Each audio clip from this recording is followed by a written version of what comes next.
Good morning વિદ્યાર્થી મિત્રો. ધોરણ 8માં હું હર્ષાબેન પુરોહિત. આજે આપણે ધોરણ 8માં પાઠ નંબર 12 નવા વર્ષના સંકલ્પો એ પૂર્ણ કરવાનું છે. બરાબર.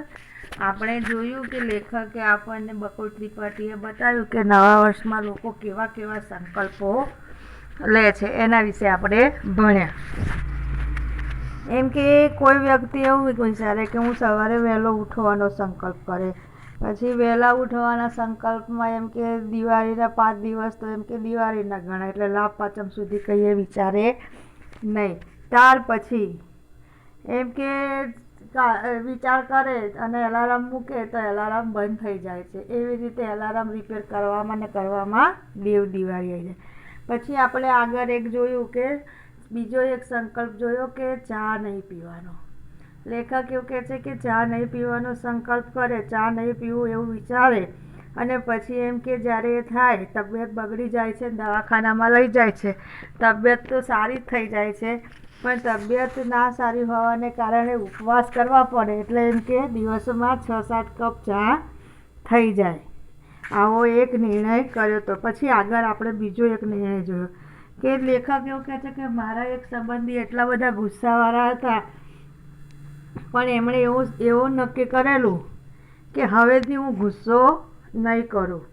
ત્યાં એમની એમ કે તે સવારમાં વહેલે ઉઠી અને સંતોષકારકથી એમની પત્નીને કહે છે કે મેં આજથી એમ કે ગુસ્સો નહીં કરવાનો નિર્ણય લીધો છે, એવો સંકલ્પ કર્યો છે.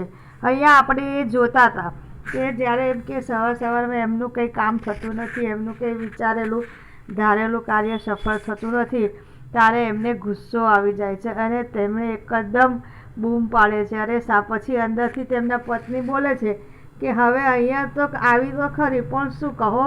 ત્યારે એમણે સ્મિત એટલે એમ કે હસીને કહ્યું કે એમ કે આજથી મેં કોઈ શબ્દોથી આરોટવું નહીં, ગમે તેવું હોય તોય હસી નાખવું. ત્યારે એમ કે ઠીક છે. પત્ની પાછી રસોડામાં જતા એવું બોલે છે, તમને મારો સંકલ્પ ના ગમ્યો? એટલે એમ કે લેખક એવું કહે છે કે જ્યારે આ વ્યક્તિ આવો સંકલ્પ લે છે ત્યારે એમની પત્નીને એવું પૂછે છે કે તને મારો આ સંકલ્પ ના ગમ્યો? ત્યારે પત્ની એવું કહે છે કે તમે પાળો તો મને ગમે. એટલે એમ કે તમે પાળો તો ખરા, તમે સંકલ્પનો નિયમ અનુસાર પાલન કરો તો મને ગમે. એવું આટલા સુધી આપણે જોયું હતું. પછી આગળ શું કહ્યું? એમનું સ્મિત વિલાયું. પાળો ત્યારે ખરા એટલે શું? મારામાં એટલો નિયમ પાળવાની પણ તાકાત નથી. એમ કે પત્નીને એવું કહે છે કે પાળો તો ખરા એટલે શું? મારામાં એટલો નિયમ પાળવાની તાકાત નથી. હશે તો જોઈશું ને. પત્ની એમ કે હશે તો જોઈશું, એટલે કે તમે નિયમ પાળો છો કે નહીં એ હવે જોઈશું. એટલે તું તારા મનમાં સમજે છે શું? હું તે કંઈ, તું હું તે કાંઈ. એટલે શું કહે છે કે અને ખાસ અને ખલ્લાસ. એન્જિન બગડ્યું, મિજાજ છટક્યો અને આખી સોસાયટી ગજાવવા જતા હતા ત્યાં જ એમની શ્રીમતીએ યાદ કરાવ્યું કે એમનો સંકલ્પ એમણે ત્યાંને ત્યાં જ તોડ્યો અને તે માંડ શાંત પડ્યા. શું કીધું છે? એમ કે એમણે એમ કે જ્યારે એવું કીધું, પત્ની એવું કીધું કે તમે પાળો તો ખરા, આ એક શબ્દ જ્યારે એમણે સાંભળ્યો ત્યારે એમ કે તું તારા મનમાં સમજે છે શું? હે તું કઈ એમ કરીને ગુસ્સે થઈ ગઈ. એના માટે વાપર્યું છે એન્જિન બગડ્યું. આવી રીતે એમ કે લેખક એવું કહે છે કે એવી રીતે આખી સોસાયટી જ્યારે ગજાવવા જતા હતા ત્યારે જ એમ કે એમની પત્ની એમને યાદ કરાવ્યું કે તમે તમારો સંકલ્પ અહીંયા જ તોડ્યો. અને પછી લેખક કહે છે કે એ શાંત પડ્યા. ત્યાં સુધી આપણે જોયું હતું. નવા વર્ષના સંકલ્પો એટલે વહેલી પરોઢનું ઝાકળ, 2 ઘડી સંતોષ આપી અને પાછું ઉડી જવાનું. વૈશાખી બપોરે વંટોળિયાને જાગીને પાછા સૂઈ જાય છે, અથવા તો શિયાળાની સવારે જગતમાં કહું અગમ્ય ખૂણેથી એકદમ શરદીનું મોજું આવી અને આપણો કબજો લઈ લે. એમ દિવસભર રડાવીને અંતે આવ્યું હતું એમ અનંત ચાલ્યું જાય છે. શું કે પછી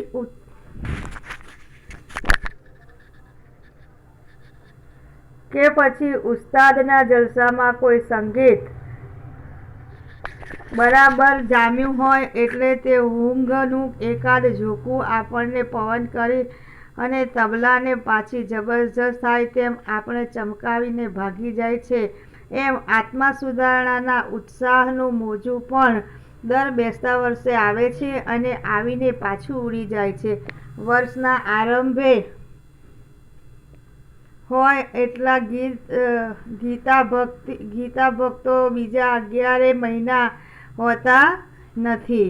બેસતા વર્ષને બીજે અઠવાડિયે હોય એટલા સંયમી જનો બાકીના વર્ષભરમાં ક્યારેય જણાતા નથી. તે કારણ જ છે. શું કીધું છે કે આપણને એવું બતાવવામાં આવ્યું છે કે આપણે જે અમુક લોકો જે નિર્ણય કરે છે એ કેવા છે, તો એના માટે સરસ ઉદાહરણો આપેલા છે. વિદ્યાર્થી મિત્રો જુઓ, કેમ કે આપણે જે નવા વર્ષમાં જે સંકલ્પો લઈએ એ વહેલી પરોઢનું ઝાકળ, એટલે કે વહેલી પરોઢે જે સવારે જે ઝાકળ પડે એ સૂર્યના કિરણો જ્યારે ઝાકળ ઉપર પડે અને જેવી રીતે ઉડી જાય છે એવી રીતે આપણા સંકલ્પો પણ દૂર થઈ જાય છે. પછી બીજું ઉદાહરણ આપ્યું છે વૈશાખી વાયરો, એટલે એમ કે ઉનાળાની બપોરમાં જે વૈશાખ મહિનાની અંદર જે ખૂબ પવન આવે અને એમાં એ પવનને લીધે વંટોને લીધે રેતી ગરમ ઉડે અને પછી થોડી વાર પછી શાંત થઈ જાય એવી રીતે. પછી આગળ બીજું એક ઉદાહરણ આપીશું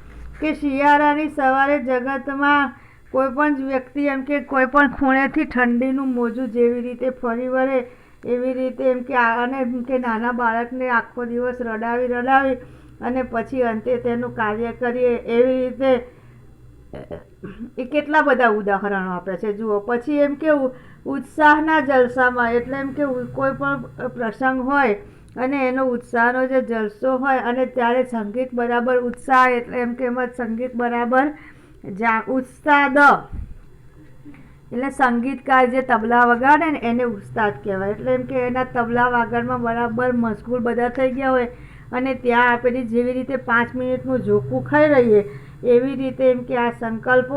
પણ એમ કે આ બધું કર્યા પહેલાં એમ કે આપણે આવું બધું કરી અને આવા ખોટા સંકલ્પો લેવા જોઈએ નહીં. એના કરતાં એમ કે આપણે આત્મ સુધારણા, એટલે એમ કે આપણે આપણા મનથી સુધારણા કરવી જોઈએ. બેસતા વર્ષના દિવસે દર વર્ષે બેસતા વર્ષના દિવસે ઘણા બધા લોકો આવી રીતે એમ કે સંકલ્પો કરે અને પછી છેલ્લે 11 મહિના એમાંનું કાંઈ હોતું નથી. અને કેટલાક સંયમીઓ હોય છે તે બાકીના વર્ષભર ક્યારેય જણાતા. એટલે અમુક લોકો એવા હોય છે કે કોઈ સંકલ્પ કરે નહીં પણ મનથી નક્કી કરી લે કે આપણે જાહેરાત ના કરે અને એમ કે આખું વર્ષ એ પોતે શું કર્યા કરે છે એ પોતે જ જાણતા હોય છે. બરાબર. પછી આગળ, એટલે મારા ભાગેલા સંકલ્પોને વિચાર કરતાં મેં ક્યારેય નિરાશા નહીં પડે. મને થઈ આવે કે હવે તો કદી બેસતા વર્ષના દિવસે સંકલ્પ કરવો જ નથી. પણ દુઃખ એ છે કે મારા સંકલ્પો પણ ટકતા નથી. ફરી બેસતું વર્ષ આવે અને હું સ્વપ્ન રચવા બેસી જાઉં, ઉત્સાહથી સંકલ્પો કરી નાખું, પણ ક્યારેક સહેજ સુધરતો લાગુ, ક્યારેક તો નાગલોકમાં જઈ અને પૃથ્વી પરની પ્રિયતમાને ભૂલી જનાર રાજકુમારની જેમ હું અન્ય પ્રવૃત્તિની ધમાલમાં પેલા સંકલ્પોને વિસરી જાઉં છું. અચાનક ઝબકીને જાગી જાઉં છું ત્યારે પણ મને પુનઃ સંકલ્પ વિસરવા માટે જ કાનમાં પેલા રોમારોમ મને કહ્યા કરે છે કે સ્વપ્નો તો જીવનમાં ધનુષની પણસ જેવા છે, પણ પણસ ખેંચાઈ હશે ત્યારે પણ ક્યારેક કોઈ કાર્યનું તીર નિશાન પર ભળી ઉગે છે અને મારા બધાય સંકલ્પો રોપા ફૂલો ફૂલે મહેકી ઉઠ્યા હશે અને એવા દિવસોમાં સંકલ્પો પણ નહીં પાળેલા અને આ સંકલ્પોની વ્યગ્રતા વિસરી જાઉં છું. જો સરસ છેલ્લા પેરેગ્રાફમાં પણ સરસ ઉદાહરણ આપ્યા છે વિદ્યાર્થી. એમ કે મારા સંકલ્પો કેવા છે, એમ કે હું જ્યારે પણ સંકલ્પ કંઈક કરું, કંઈક નવું કરવાનું કાર્ય કરવાની શરૂઆત કરું ત્યારે એમ કે મારા સંકલ્પો પણ તૂટી જાય છે.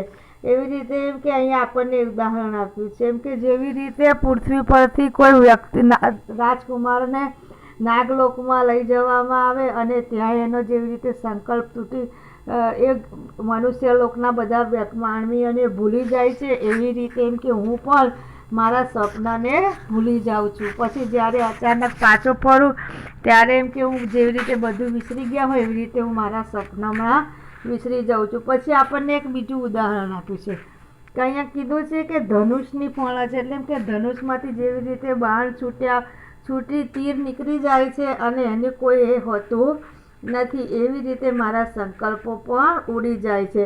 પછી આપણને એમ કીધું છે કે જેવી રીતે ફૂલોમાં મહેકી ઉઠે છે, ફૂલો ચારે બાજુ મહેકી ઉઠે છે અને પછી એ ફૂલ કરમાઈને નીચે પડી જાય છે, એવી રીતે મારા સંકલ્પો પણ નીચે પડી જાય છે, પણ એના વિશે હું વિસરી જાઉં છું. એટલે કે સંકલ્પો હું કાયમ માટે મારા જે સંકલ્પો છે એને હું ભૂલી જાઉં છું, એવું અહીંયા કહેવામાં આવ્યું છે. એટલે એમ કે સંકલ્પો લેખકે આપણને એવું સમજાવ્યું છે કે આપણે સંકલ્પો કરવા, પણ એ સંકલ્પો પાલન કેવી રીતે કરવું એ આપણે મનથી નક્કી કરવાનું છે. વિદ્યાર્થી મિત્રો, આજે આપણે અહીંયા આ પાઠ પૂરો કરીશું.